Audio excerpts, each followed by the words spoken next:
Oi, gente, tudo bem? Hoje a gente vai falar um pouquinho sobre a expansão napoleônica.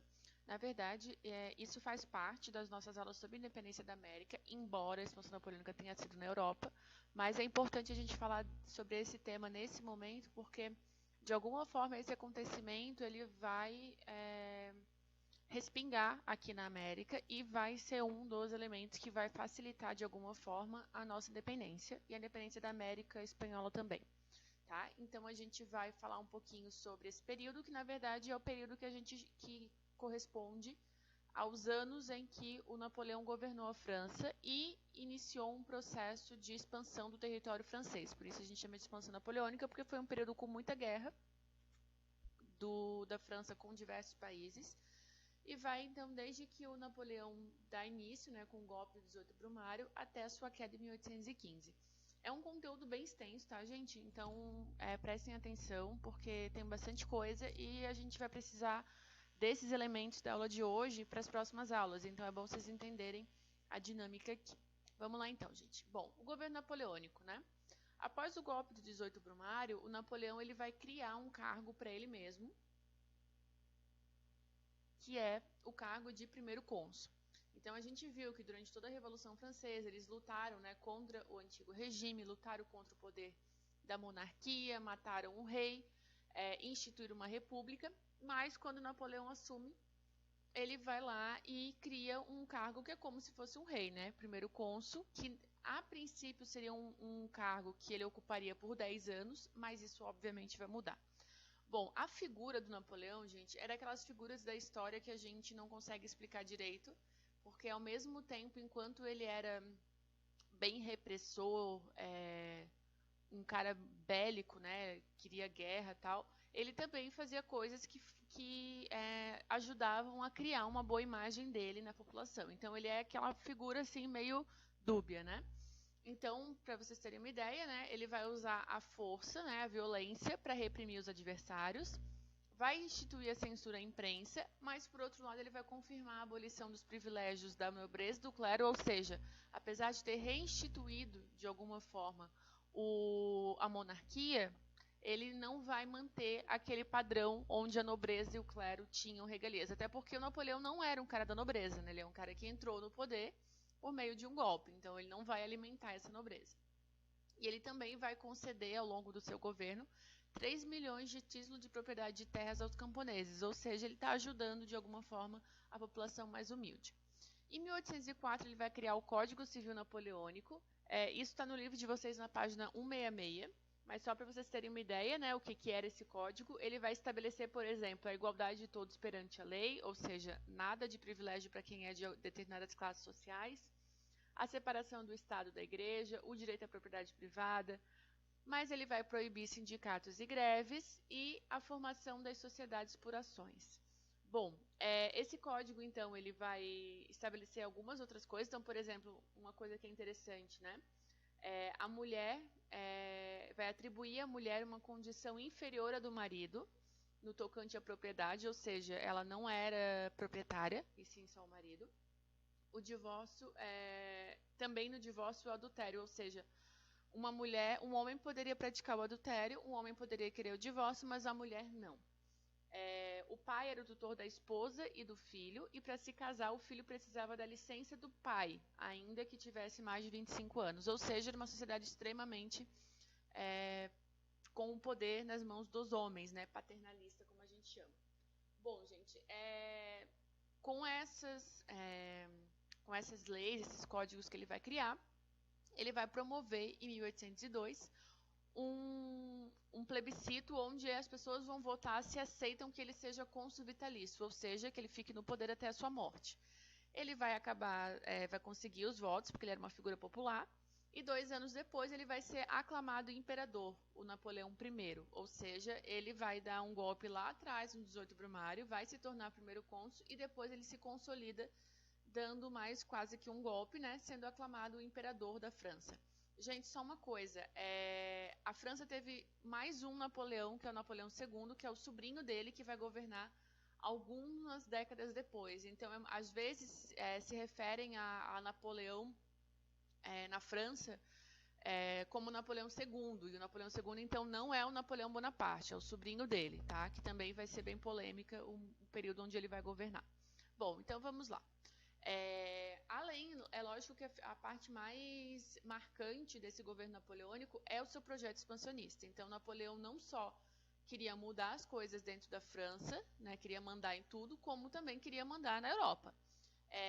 Durante o seu governo, a gente vai ter várias guerras, né, especialmente contra as principais potências da época, que eram Grã-Bretanha, Prússia, Áustria e Rússia. A Prússia, gente, é um estado no norte da Alemanha. Lembrando que nessa época a Alemanha e a Itália não eram um país ainda, não eram um país unificado. Então a Prússia é um território que hoje está dentro da Alemanha, né? Mas que tinha, de todos os estados confederados ali da Alemanha, é o mais forte, digamos assim, né? Bom, de um lado, os países que adotavam a monarquia lutavam para que as ideias revolucionárias não entrassem no seu território. Então, lógico, né? A gente já viu isso lá durante a Revolução Francesa, que as potências europeias que adotavam a monarquia morriam de medo que as ideias revolucionárias entrassem no seu território e que também fossem tirados do poder. Então, na verdade, a luta deles contra o Bonaparte tem muito a ver com isso também. E o Bonaparte, o que ele queria, na verdade, era vencer o principal rival capitalista, que era a Grã-Bretanha. Então, embora aqueles 4 países ali sejam grandes potências na época, a Grã-Bretanha é a potência máxima, especialmente falando economicamente dentro do capitalismo, né? Lembrando que eles já haviam feito a Revolução Industrial nesse período. Então, a França via a Grã-Bretanha como grande rival, e isso vai fazer com que o principal alvo do Napoleão Bonaparte seja invadir o território da Inglaterra. Como a Grã-Bretanha é uma ilha, né, como a gente sabe, e também tinha a maior marinha naval do mundo, o exército napoleônico era frequentemente derrotado pelos britânicos e essa invasão nunca acontecia. Já no continente, a gente tem algumas vitórias napoleônicas, como, por exemplo, ele conseguiu invadir a Áustria e a Prússia e criou a Confederação do Reno, né, um país sob domínio dele. Uma coisa, gente, isso é muito importante, tá? Os territórios que eram invadidos pelo Napoleão, o que ele fazia? Ele invadia, tirava do poder a família real que estava ocupando o poder naquele momento e colocava alguém de confiança dele governando aquele país. Então era muito comum que determinado país, Napoleão invadiu e colocou o irmão para governar. No outro ele botou o primo, no outro ele botou o amigo. Ou seja, ele ia colocando novas lideranças nesses países que ele ia ocupando e assim ele conseguia manter esse controle. É o que ele faz aqui com a Áustria e com a Prússia, quando ele cria a Confederação do Reno e coloca no poder alguém de confiança dele.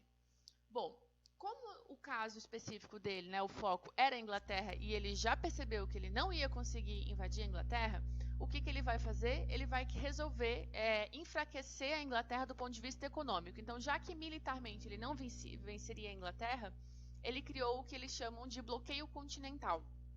Ou seja, ele faz um bloqueio entre o continente, né, entre a Europa e a parte da Inglaterra, que é a ilha, e os países europeus eles não poderiam comercializar com a Inglaterra. Bom, os aliados dos britânicos que desrespeitassem esse decreto automaticamente corriam risco de serem invadidos pelo exército napoleônico. E é o que acontece com Portugal. Aqui entra a nossa independência, gente. Né? Um dos passos da nossa independência. O que acontece aqui? A família real, na verdade, Portugal tem já há muitos séculos relações até um pouco desleais, na verdade, mas uma relação quase que de dependência da Inglaterra. Né? Então, a gente tem vários tratados assinados entre Inglaterra e Portugal, e isso faz com que eles fossem aliados. E aí, Portugal fica entre a cruz e a espada, porque, de um lado, eles têm a Inglaterra, que eles não poderiam, sim, dispor contra a Inglaterra, até porque eles tinham uma baita dívida com a Inglaterra, dívida financeira mesmo. Ou seja, se eles ficassem contra a Inglaterra, a probabilidade da Inglaterra invadir o Brasil, né, a principal colônia deles, ou até o território português, era grande. Mas, do outro lado, se eles ficassem a favor da Inglaterra, obviamente a França iria invadir Portugal. Então, eles não tinham saída. Diante desse não ter saída, o que a coroa portuguesa faz? Foge. Simplesmente eles arrumam suas trouxas, pegam um navio e vêm aqui em direção à América. É o que a gente chama de a vinda da família real para o Brasil. Acontece em 1808, teremos uma aula sobre isso, obviamente.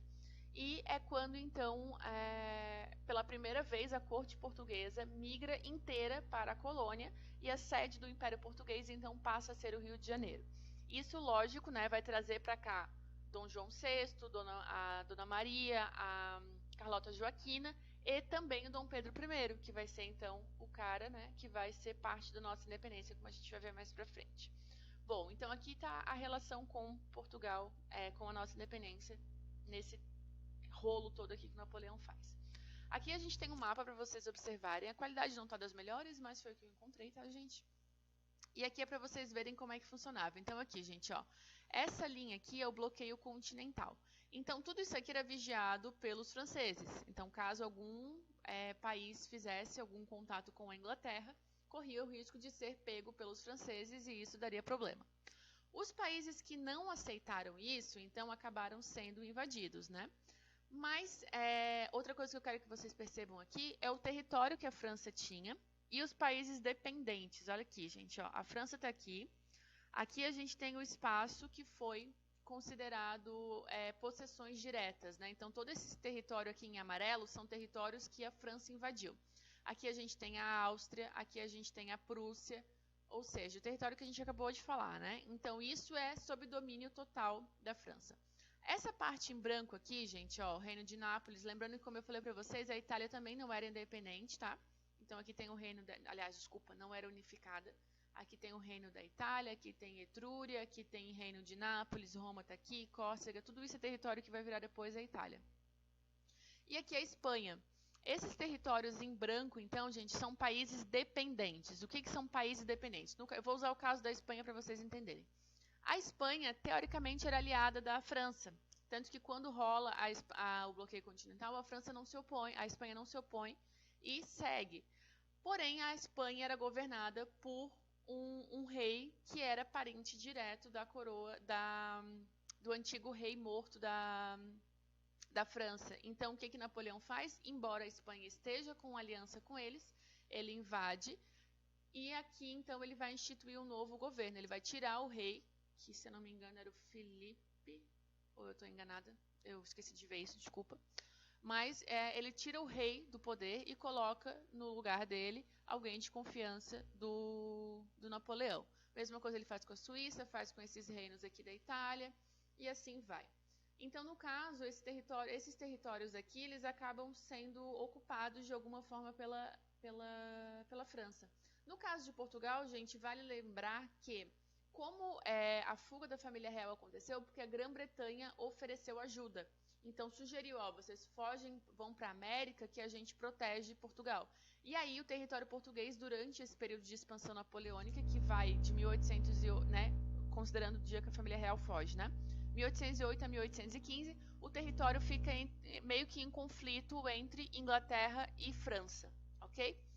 Bom, seguindo aqui então, depois de 1812, o Napoleão ele começa a ter algumas derrotas consecutivas, né? Em 1810, a Rússia vai voltar a comercializar com a Inglaterra, ou seja, vai descumprir o bloqueio continental. Esse fato vai provocar a invasão napoleônica na Rússia, 2 anos depois, ou seja, em 1812. Porém, gente, os russos, eles usam a técnica da terra arrasada. Tudo que eu falar aqui que os russos vão fazer, eles repetem de novo quando o Hitler invade a União Soviética, que é a Rússia, né?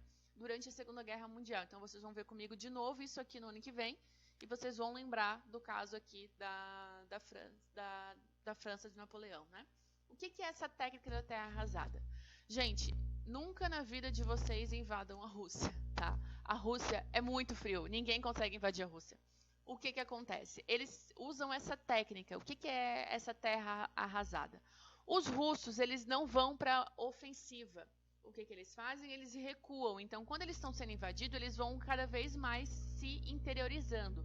Só que junto, eles vão destruindo tudo que possa ser útil para o inimigo. Como, por exemplo, as lavouras. Então, lembrando que no momento que o exército napoleônico chega na Rússia, ele vai invadir, ele precisa de alimentos. Ele não consegue carregar os alimentos necessários para meses na sua bolsa, né? Então, eles precisam usar as lavouras, enfim. E aí, então, eles vão destruindo tudo que possa ajudar esse exército inimigo. Além disso, depois dessa técnica, vem o rigoroso inverno russo, né? Esse rigoroso inverno, gente, é rigoroso demais. Para vocês terem uma ideia, no caso da Segunda Guerra Mundial, na Batalha de Stalingrado, a temperatura chegou a ter uma sensação térmica de menos 40. Pensa que congelou tudo que vocês possam imaginar. E isso aconteceu também aqui com Napoleão. Então, diante desse inverno, eles não conseguiram se manter lá, não tinha nem alimento.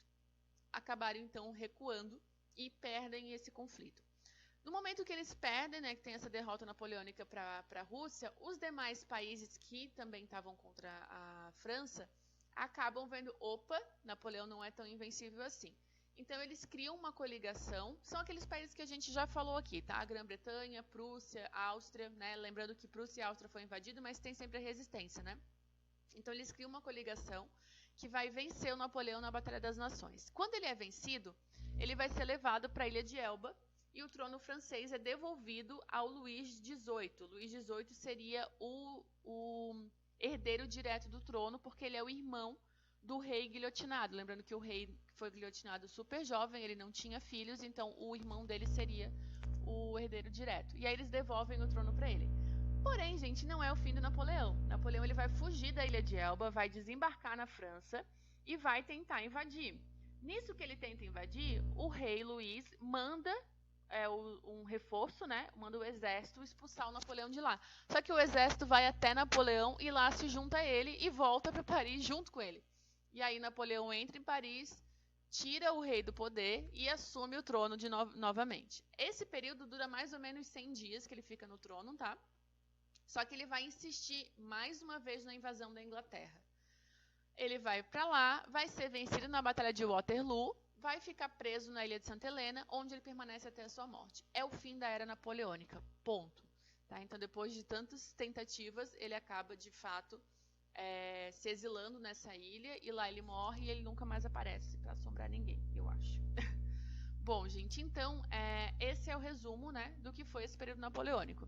Para quem ficou com dúvida, tá, eu sei que ninguém ficou com essa dúvida, mas eu vou falar mesmo assim.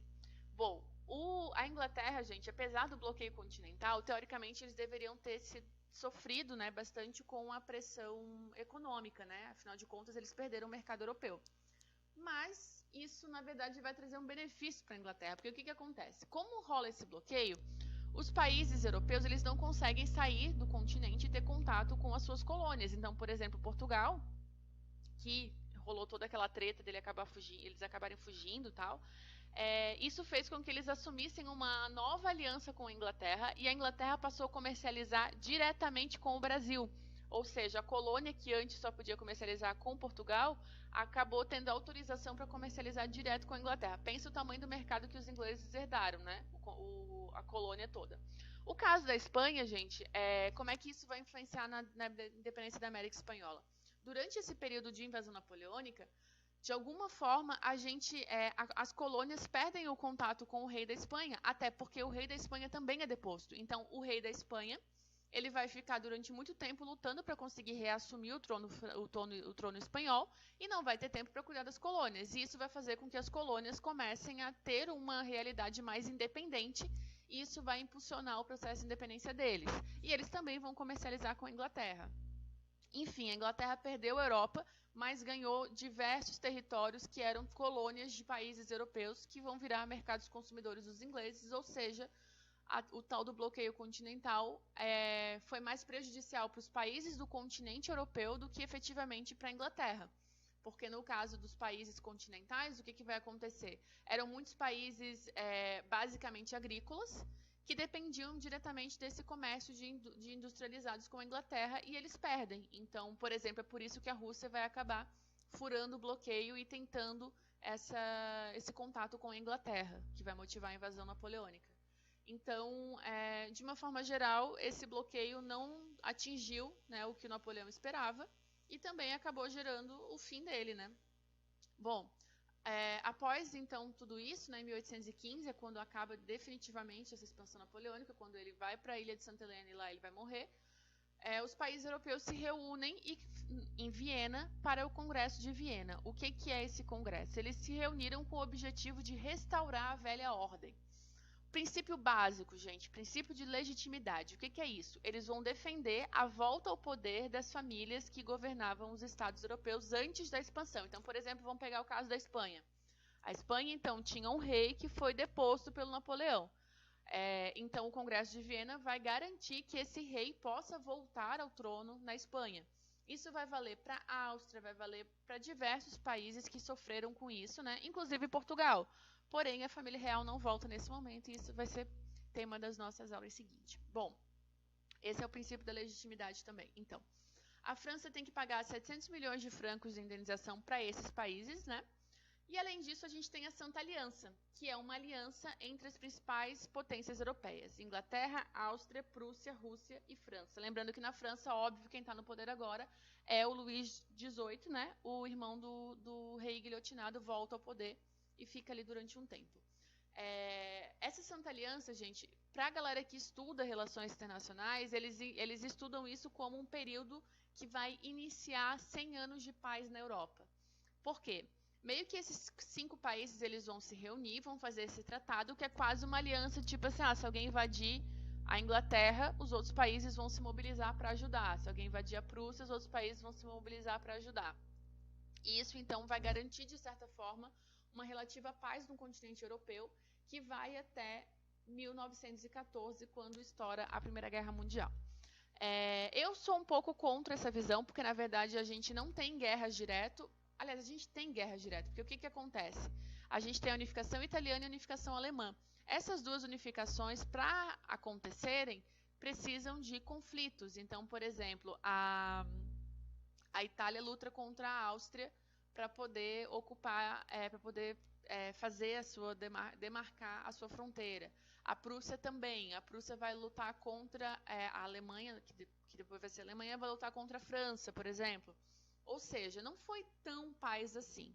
Mas uma coisa que é indiscutível durante esse período, a partir de 1815, durante um século, a Inglaterra é a maior potência mundial nessa época, e todo mundo sabe disso, e ninguém quer se opor a isso, né? O que a gente chama de Pax Britânica. Bom, e aqui, para finalizar, a gente tem um mapa, né? Como é que vai ficar a Europa depois do Congresso de Viena. Então, reparem aqui, né? O Reino da França, aqui, Espanha, Portugal. Aqui, gente, ó, vocês podem ver que está tudo dividido, né? Porque são vários territórios. Aqui o Estado da Igreja, que pega Roma, que está aqui, e mais uma outra grande parte da Itália, que pertence à Igreja Católica. Aqui a gente tem o Império Austríaco. Então, por exemplo, essa parte aqui, ela passa a ser da Itália depois da unificação. Então, eles lutam contra a Áustria. Aqui a gente tem todo esse território em linha, que está dentro dessa linha vermelha, é a Confederação Germânica. Então, o Reino de Hanover, Westfália, Saxônia, Baviera e tal. A Prússia está aqui em cima, ó. E depois isso aqui vai se transformar na Alemanha, quando esses países se unirem. E aqui a gente tem a Áustria, né, Império Austríaco. Esse território aqui passa para a Áustria, né, que é Viena. E por aí vai. Então, aqui é para vocês terem uma noção de como ficou esse mapa da Europa após o Congresso de Viena. Ok? Foi bastante coisa, né, gente? Espero que vocês tenham entendido. Mas, basicamente, sobre isso é pensar que, né, o interesse do Napoleão nessa expansão, o que ele fazia quando ele expandia, né, ou seja, tirava do poder o rei oficial e colocava alguém.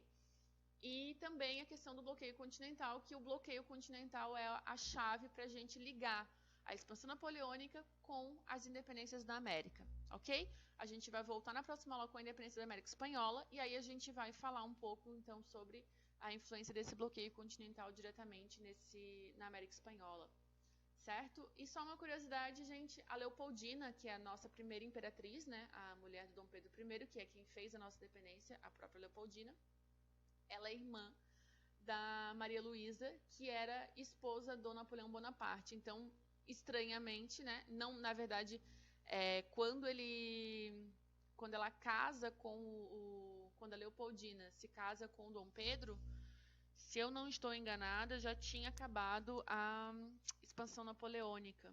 Ou foi mais ou menos na mesma época, no finalzinho ali, mas eu acho que já tinha acabado. Eu vou ver depois certinho em que ano que eles casaram. Mas, se tivesse sido antes, e se Napoleão ainda tivesse existindo, né, a gente pode dizer que o Dom Pedro I, na verdade, era concunhado do Napoleão Bonaparte, ok? Então era isso. Beijos.